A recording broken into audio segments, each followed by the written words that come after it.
Okay, so we're going to see what you guys remember about equations. Tell me what do you have to have in there if it's an equation? An equal sign. Very good. And I know that you have worked with equations for a long time. And the basic idea of an equation, does anybody remember maybe back in, say, late elementary or middle school, did your teacher talk to you kind of how an equal sign is sort of like a seesaw or a balance, an old scale, that what's on one side has to mean exactly the same thing as what's on the other. That's how you keep it balanced. So if you do something to one side, what has to be true? You have to do it to the other. I'm going to call that the cardinal rule of algebra. What thou doest to one side, thou must do to the other. That's how we're going to keep things equal. So what we're going to talk about specifically today is the process of doing that. And we are going to talk about some of the terminology that goes with this. So if I were to ask you what you would call a number that would make an equation a true statement. So if I had something like, let's say we had 3x equals 12. What would be a number that I could put in for x that would make that a true statement? 4. So what would you say 4 is in this equation? It's called a, if I gave this to you on a test, what would probably be the word above it? It would say solve, right? It would be a solution. Oh, here you go. Sorry, you need packet. Let me get the packets passed out. I know. I understand now why you have that freaked out look. What are you doing? So we're going to fill this in. We now have 2 big packets to keep up with. Yes. Another one.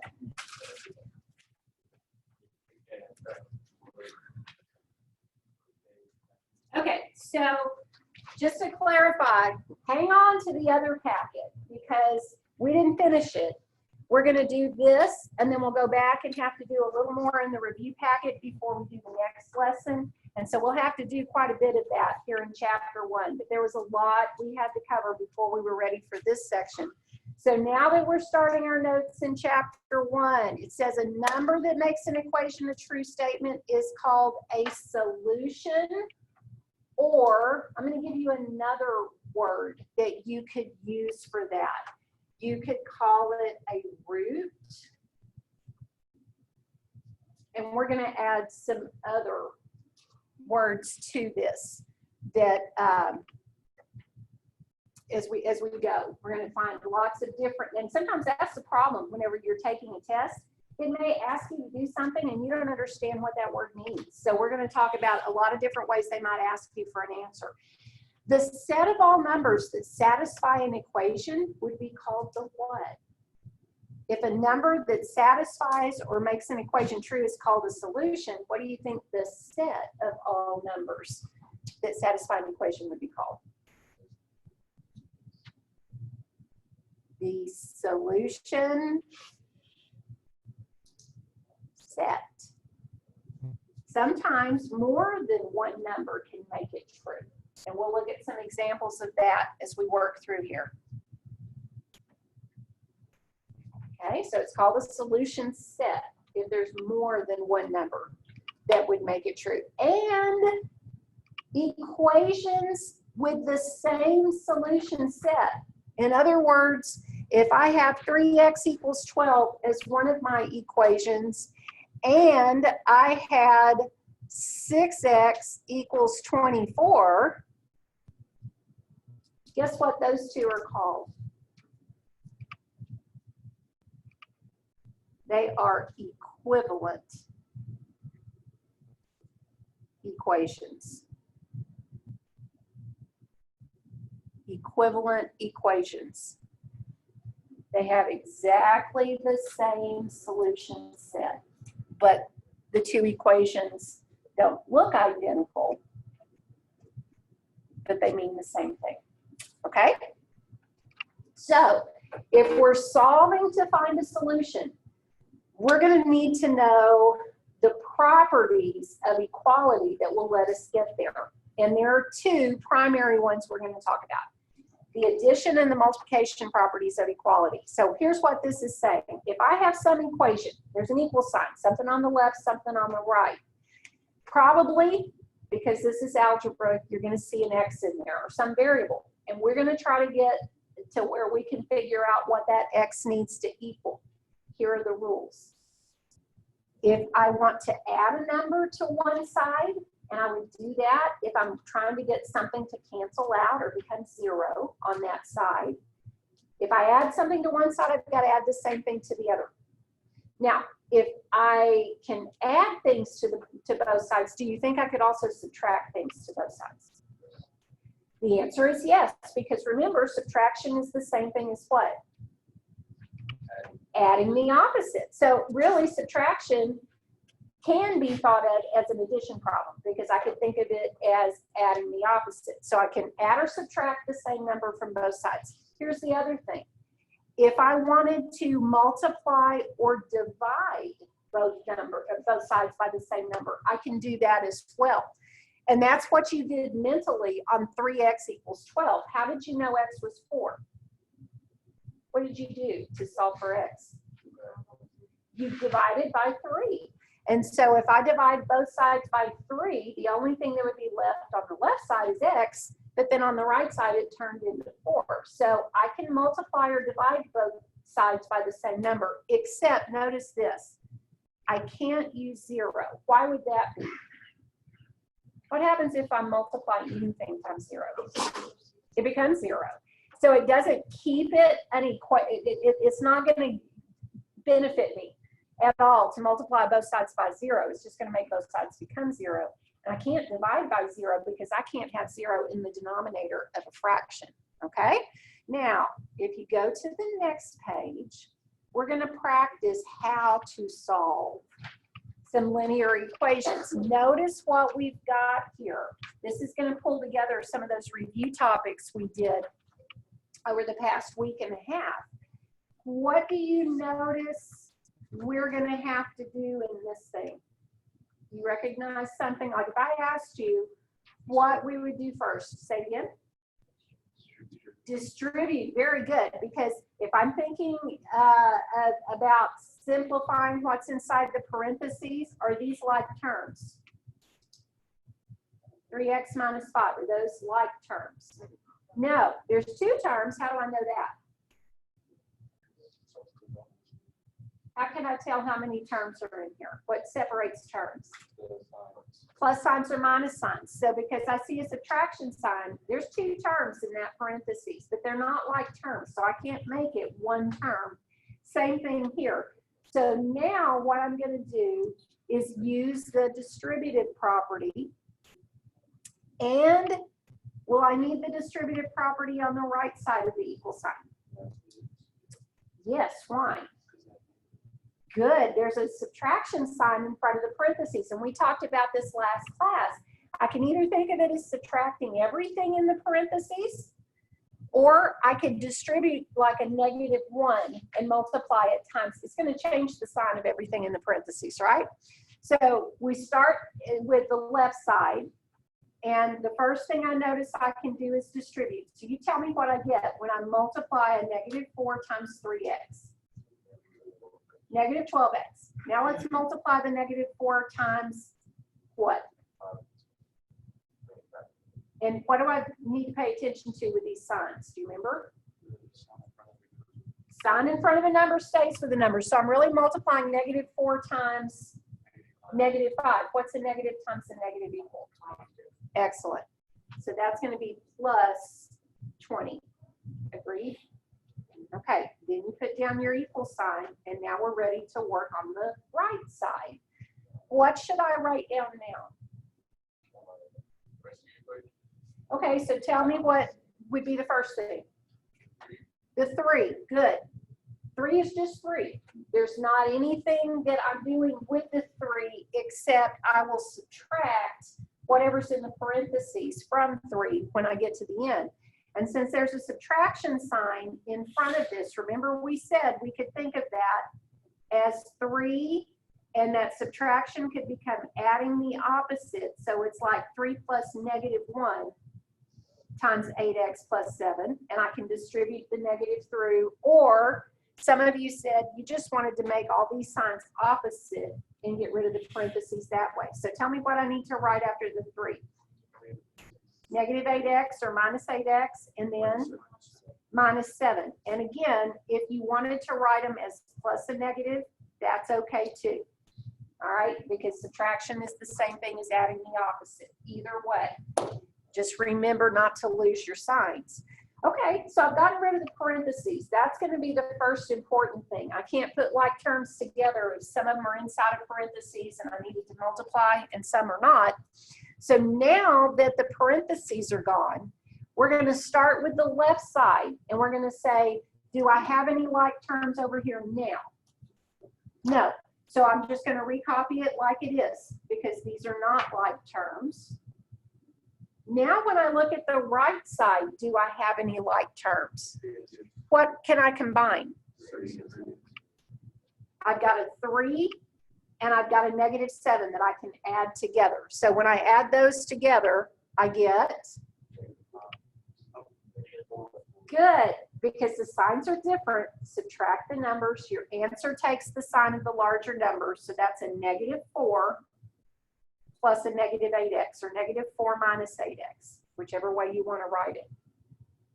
All right, give me a quick signal. At this point, how many of you say, I'm with you, this is good, no problem? How many of you say, I'm still a little fuzzy on this? Okay, so in general, I'd say we're in good shape. Now that I've cleaned up what I can on each side, it's time to put like terms together that are going to have to go across the equal sign. And the way that we do that is following those rules that say I can add the same thing to both sides or subtract the same thing to both sides. And then the very last rule we'll use will be the multiplying or dividing. So tell me what, and let me make this suggestion. How many of you say, I know how to get the x's together? Okay, I see about half of the hands in here. And so how many of you have been taught, or this is just what you always do, you say you always put your x's on the left side? Okay, I'm not saying that's wrong. It's okay if you do that. But with a problem you can run into if you say I'm always going to put my x's on the left is sometimes you get a negative in front of it, and then you're more likely to make a sign mistake on the last step when you're solving for x. So here's the way I like to do it.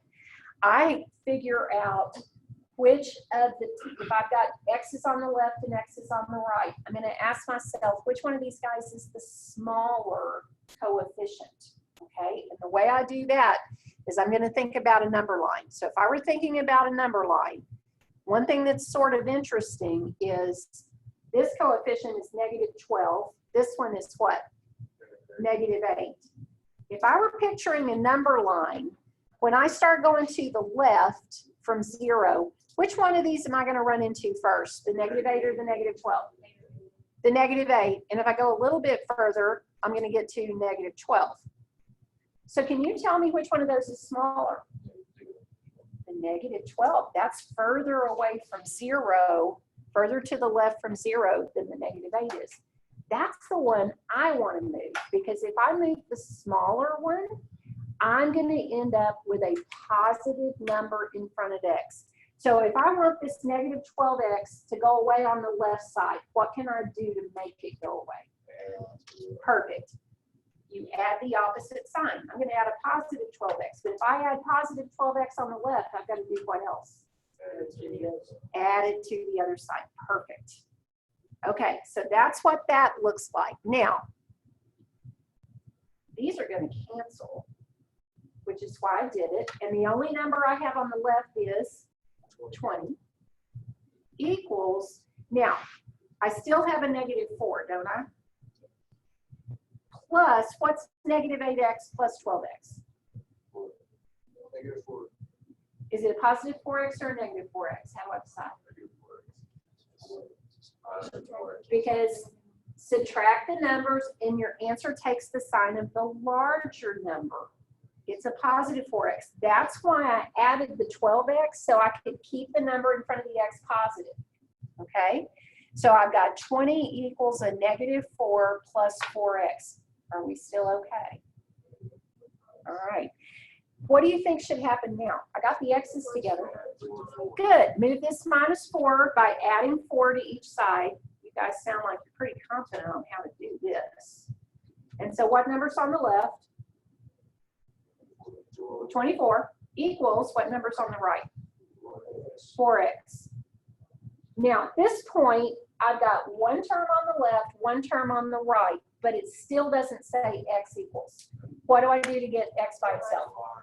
Good. I undo what's happening to x. X is being multiplied by 4, and the opposite of multiplying is dividing. So if I divide both sides by 4, can you tell me what x is going to equal? 6.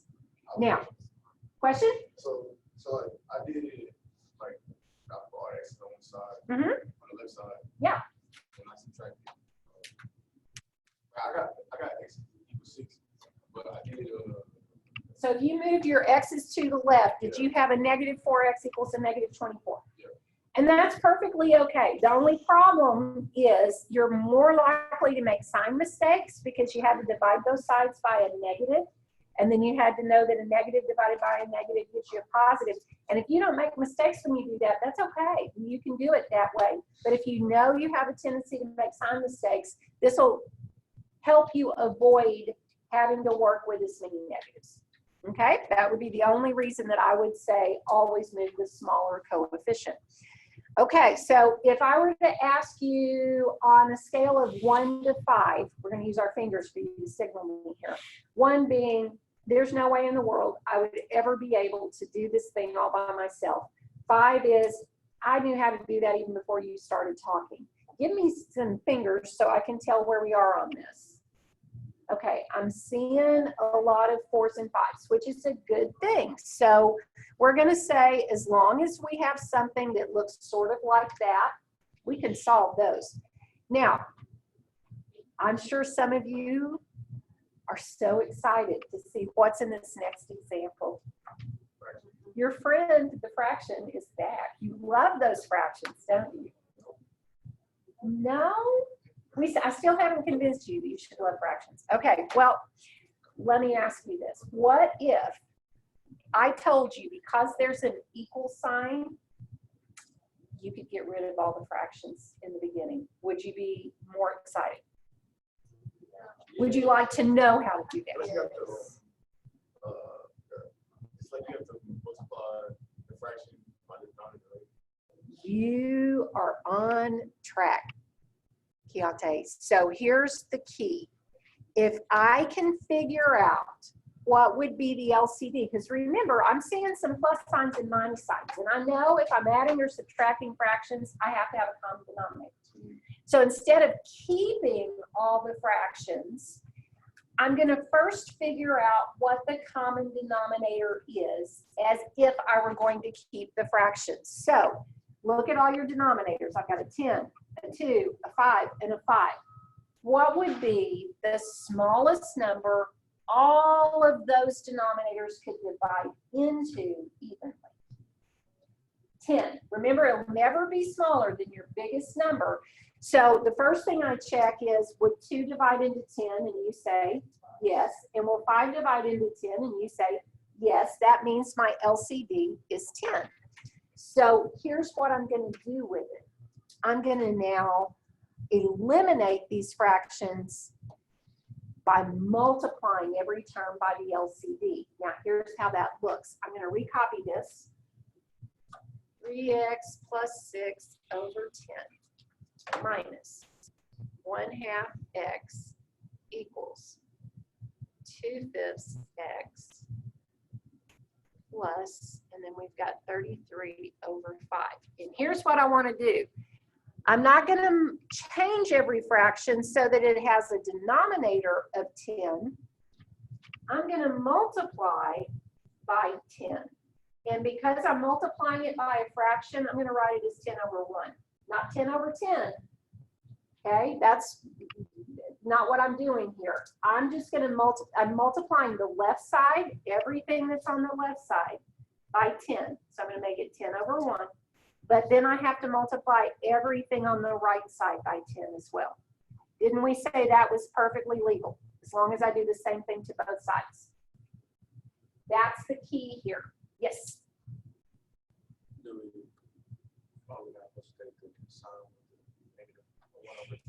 Yes, we're going to have to make sure we pay attention to signs here and not lose it. So even though I squeezed this 10 in here, we got to remember that minus sign is going to go with what we get here. Okay? Good job of pointing that out. Now, heads up, what if one of these things hadn't been a fraction to begin with and it had just been a whole number? Like maybe it had just been 3x plus 6 over 10 minus x, and there wasn't a 1/2 in front of it. It still gets multiplied by the LCD. Every term, even if it didn't have a fraction in it, is going to have to get multiplied by your LCD. Now, we need to go through and do some cleanup. Remember how we said that when we're multiplying, if we can reduce down before we multiply, that makes things a little easier. And if we found the LCD correctly, here's the cool thing. All of our denominators should disappear. So if I have a 10 here and a 10 here, what can I do if I'm multiplying? They cancel. 10 over 10 is the same thing as 1. That's going to cancel out, and I'm going to be left with 3x plus 6, right? And it's over 1, but I don't have to put it over 1. As long as it's over 1, I'd rather leave it where it doesn't look like a fraction. Now, let's go to the next term. And so what do you notice we can do if there's a 10 on top and a 2 on bottom? Will that reduce down? 2 goes into 10 how many times? All right, now multiply that straight across, and what are we going to get? Don't forget your minus sign, just like he pointed out. And then we have 5 times 1 on top times x on the bottom. And remember, our denominator now is just 1. So that's minus 5x. And we're all the way up to the equal sign. No fractions anymore on the left. Are you good so far? Okay, so look at the next one. What do you think we can do?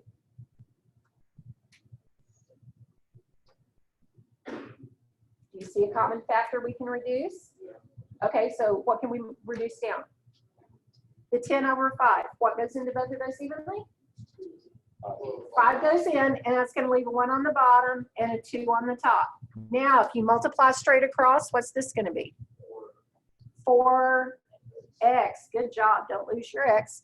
And then let's take care of the last term. What do you notice here?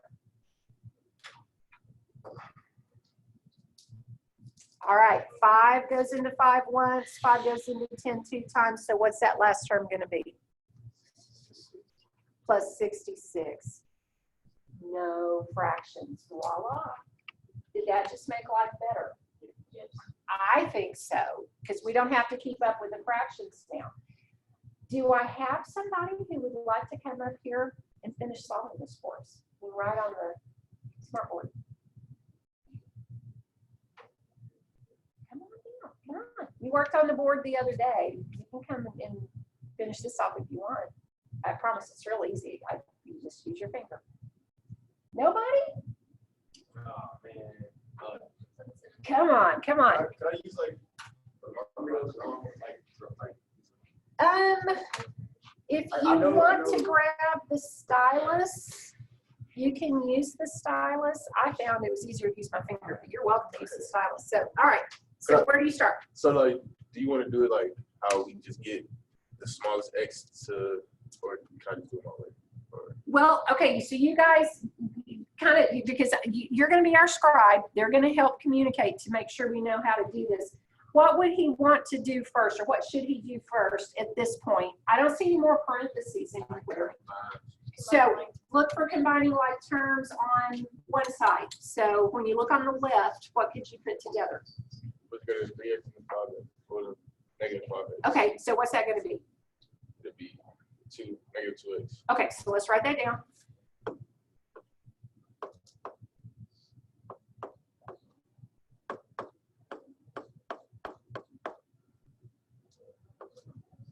Good job. Okay, so we got negative 2x plus 6 equals 4x plus 66. Now,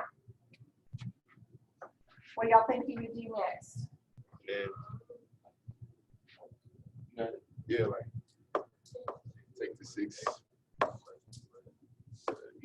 negative 2x equals 4x plus 60. Okay, so 72. 60, well, now check your signs. No. We've got a plus 66 and a minus, and I'm not too sure. So let's All just right. kind of, yeah, it's all right. Just kind of see if you can figure out. There you go. 60. Okay, good. So he's got negative 2x equals 4x plus 60. Now, was there another thing we could have done at that step instead? You could have put your x's together first. That's usually what I like to do, just so I can kind of make sure that x stays positive. He's not wrong. He's just doing it a little different order. If you started with a different step, let's see if you end up with the same answer. Okay, so now where do you go? All right. Then this is what I don't like. This is what I do. Like I just do whatever. Whenever I see the numbers, I just do whatever's more comfortable for me. So then I take 4x from this side, put it over here. So then that'd be negative 6x equals 60 divided by 6. All right, Yeah. so after he divides both sides by negative 6, he gets x equals. Good job, thank you. All right. So he's got x equals negative 10. Do y'all think he's right? How could we know for sure he did this correctly? You could plug in negative 10 for x and then clean this thing up and see what you come up with. Now, I would recommend using a calculator to do that with these fractions just to make sure it will work.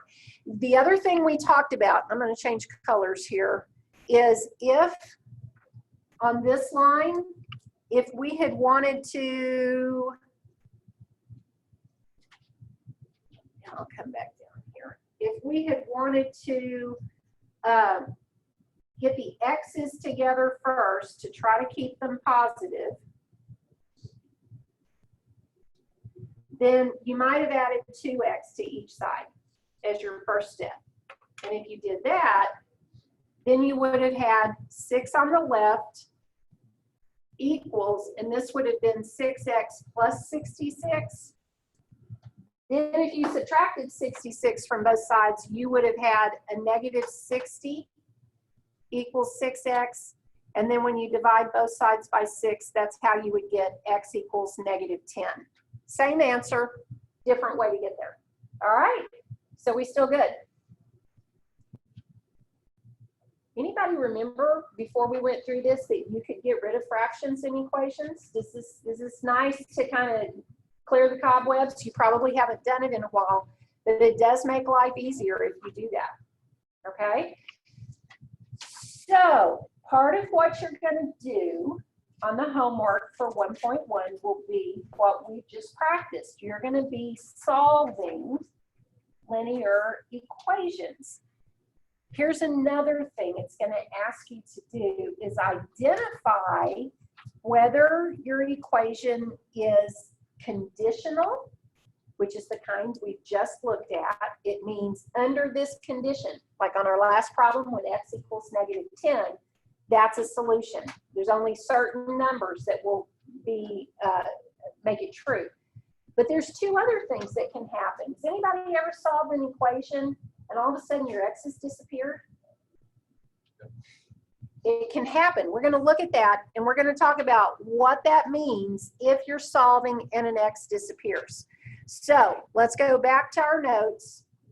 This guy looks very familiar. What would you want to do on the first step here? In fact, anybody want to come up and do it? way too timid. Nobody wants to get up? I know, you've already done it. Well, hang on, let's see if anybody else wants to get up. You want to come on up?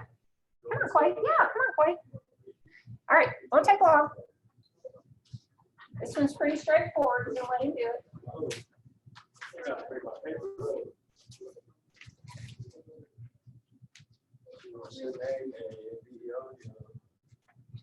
And it's up to you if you want to use, I like using my finger. If you want to use the pen, you can. Either way.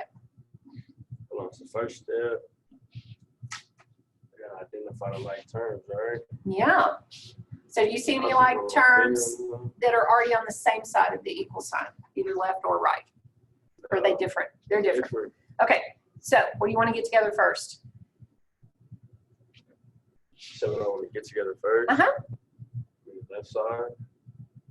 Well, by that I mean, do you want to put the x's together first, or do you? Oh yeah, we can do the x's. Okay, first. so let's put the x's together. So I mean, Which one do you want to move, the 6x or the 4x? we can move the 4x. Let's move the 4x. Okay. Or the minus 4x. Uh-huh. Minus 4x. And then that'll cancel out right there. Very good. And you have 2x minus 9 Uh-huh. equals 13. Perfect. 2x minus 9 equals 13. Then, And then you want to get the x by itself. So you have to add 9 here, yes, add 9 there. yes. That would leave you with 2x equals 22. Very good. And then you would just cut both of those by 2. Get your x by itself, and you would get x equals 11. Perfect. That's all right. You got it. Good job. X equals 11. Now, I am going to show you the check on here because we didn't do it on any of the others. But here's a quick way that you can make sure that your answer is correct. If I do 6 times, and where the x is, I'm going to put an open parentheses. And then where the x was here, I'll put an open parentheses. So I've copied this thing down. And what number did we say x should be? 11. I'm going to put an 11 in here, and I'm going to make sure the left side equals the right. So use order of operations. Do what first? 6 times 11 is, so you got 66 minus 9 on the left equals, what do I have on the right? 44 plus 13. Okay, what would 66 minus 9 be? 57. And then what would 44 plus 13 be? 57. As long as the left side equals the right, that tells you you solved it. That was the correct answer, okay? When we see that, this is called a conditional equation. Because under a certain condition, in this case, when x equals 11, then this is true. Okay, makes that equation true. The solution is x equals 11. If it's a certain value or values, it could be a couple of them, that makes it conditional. Now, it's also possible that we're going to see these variables could cancel out. So if I look at B, you guys tell me what you notice we should do first. Distribute. So I don't have anything I can do on the left yet. But on the right, I'm going to get what? 14x, because 7 times 2x is 14x. But then I've got to multiply 7 times the last term. What's that going to get me? Good. It's minus 35. Or if I wanted to write plus negative 35, I can do that as well.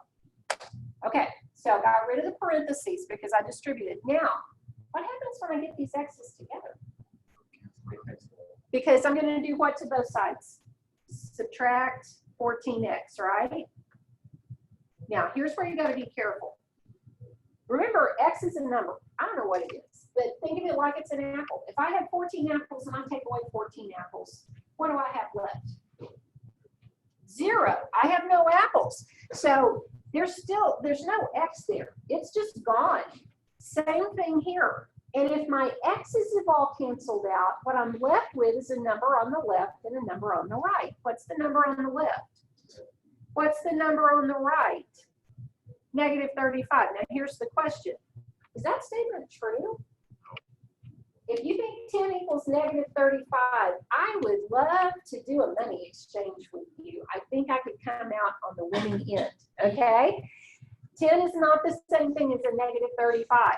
So since that is not a true statement, it is false. What do you think we would call this? Because our types are, we can have an identity, a conditional equation, or a contradiction. There you go. If you solve it and the number on the left does not equal the number on the right, and all your variables canceled out, you have what's called a contradiction. And what would be the solution for that? No solution, or this is the symbol that means no solution. It looks like a 0, but it has a slash through it. Don't ever use that when you mean the number 0, because that means empty set, no solution. Okay? So we've looked at a conditional equation. We've looked at a contradiction. We know that that means that it has the empty set is its solution. Now let's look at one other thing that could happen. What would we do here first? Distribute. So distribute the negative 3. Tell me what we're going to get. Can you do that, Caleb? If I multiply 3 by negative 3, this is going to become negative 6x. Now when I multiply the next term by negative 3, that becomes, and it's positive, good, plus 3 plus 5x equals 3 minus x. So I distributed, got rid of parentheses. Now I'm ready to do what? Combine like terms. So if you look on the left side, do you see any like terms? Which ones? I got a negative 6x and a plus 5x. Put those guys together, and what's that going to equal? Good, negative 1x, or negative x, and then I have plus 3 equals 3 minus x. Okay, can I put those x's together? And to put them together, I would need to add x to each side, right? But what happens if I add x? These are gone. These are gone, and what I'm left with is 3 equals 3. Now you tell me, is that a true statement or a false statement? That's a true statement. 3 does equal 3. And if it's a true statement, this is called a what? An identity. Now, think about that. It's an identity because what is on the left means the same thing as what is on the right. It's kind of like when you think about, you have to prove your identity when you go to the testing center. What do you give them to prove that you are who you are? You give them an ID that's a photo ID, because what do? They look to see if the picture on the ID is the same as who handed it to them, okay? So as long as the left side equals the right side, they're the same thing. When the variables canceled out, the numbers match up, that's an identity. Now, what does that mean my solution set is?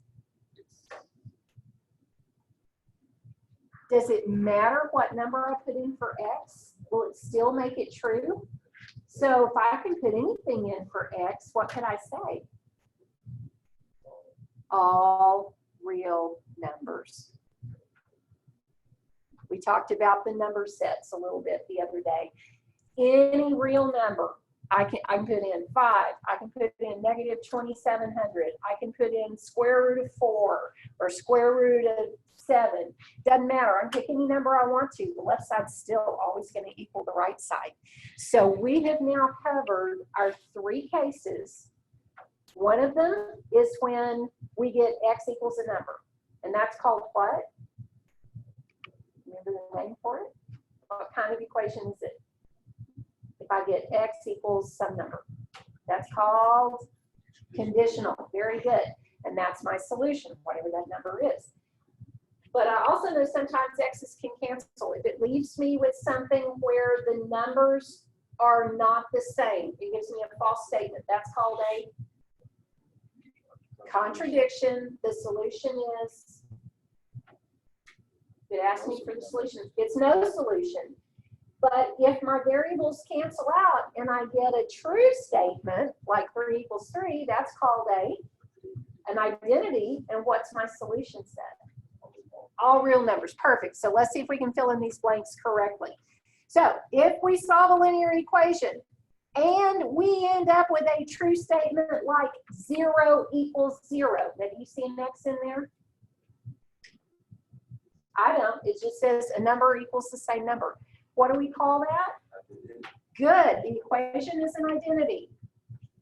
And what did you tell me the solution set is when it's an identity? All real numbers. Now, if you want a shortcut way of writing that, it's a capital R with 2 bars. So you can write it either way. That means the set of all real numbers. Good job. All right, let's see if you know what number 2 is. If I'm solving a linear equation and I get a single solution, something like x equals 3, what type of equation is that? Conditional. Good.